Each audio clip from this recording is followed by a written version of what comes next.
Hey guys, welcome to how to use and read this inquiry project rubric document. Rubrics are kind of confusing to use, so I made a really quick video on how to actually use this rubric to see what kind of grade you will be getting, and that way you can know, hey, what is Mr. Rod actually looking for, and what would that look like in an actual presentation.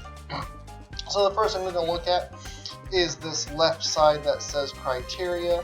Every rubric that you will see will have one of these. Criteria just means things that should be in the project or whatever it is your teacher is actually grading.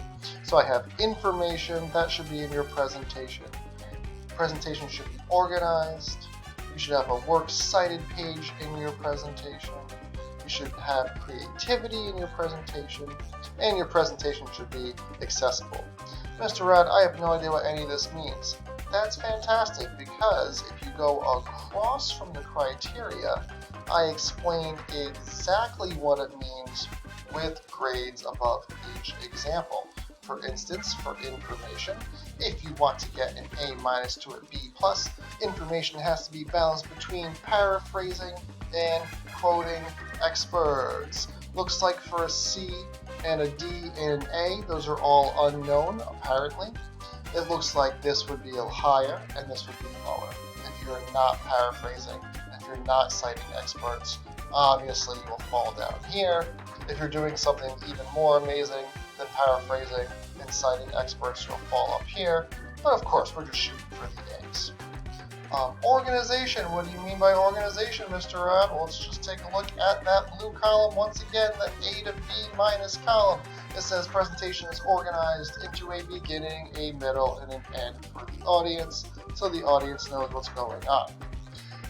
In addition to me describing and explaining what these things mean, I have also given you a lot of resources to see examples of this stuff.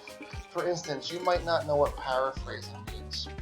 So I found you guys a video that I've put on the word paraphrasing and on the word information and on the YouTube button that you can click. And once you click, it will teach you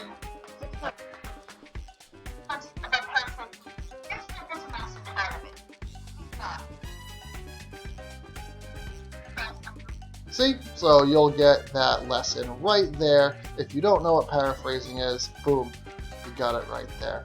Same thing with the works cited page. That'll go to a video I made about citing your work, giving credit when it's not your facts. Same thing with creativity. Presentation has to be a rap, board game, podcast, commercial, vlog, game show, or children's book to get an A+, which is super hard to get. Presentation has to be a website, infographic, cartoon, interactive timeline, or essay. That will give you the A- to B-. So it looks like even on creativity, I'm giving you something very specific to shoot for if you want that A+. If you just want an A- to a B, you can pick website, infographic, cartoon, something a little more creative. If you want to go with Google Slideshow, sadly, that's not too creative at all because everyone makes Google Slideshows. That would get you down to a C. Of course, if it's a crazy creative Google Slideshow, well, I'm going to give you the points because obviously, if it's creative, I'm going to give it to you. But I've just seen a lot of Google Slideshows that are very boring and not creative, so I just assumed that would be down here to the C. If you want to see what creativity looks like, here are my presentation examples, and almost every example has, every thing written in here has a link for you to go see, hey, what does a cartoon look like? Hey, what does a commercial look like? Hey, what does a children's book look like? Boom, you got it right there. So this is how you navigate this page. This page is going to be super helpful for you guys when you start submitting your presentations to me. We got about a week and a half. You guys should have all of your information ready to go. You should have your 2 websites already ready to go. I had you guys do that last week. Really, right now, all you gotta do is be creative and create that presentation. Make sure you use all of my links. Make sure you give me questions if you're confused. See you in the next one, guys.